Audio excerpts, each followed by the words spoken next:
میرے دوستو، آج ہماری نوجوان نسل میں جو سب سے بڑی خرابی پائی جا رہی ہے وہ ضیاع وقت ہے۔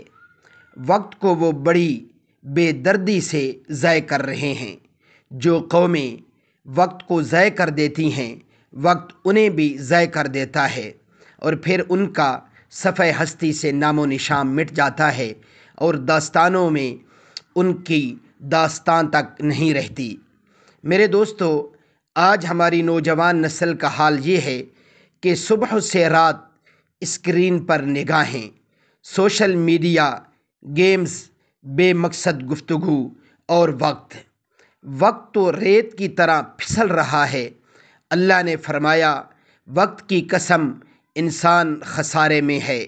میرے دوستو، جاگ جاؤ، کچھ سیکھو، کچھ بنو، اور کچھ کر جاؤ، اس سے پہلے کہ وقت تمہیں پیچھے چھوڑ دے۔ اللہ ہمیں عمل کی توفیق عطا فرمائے۔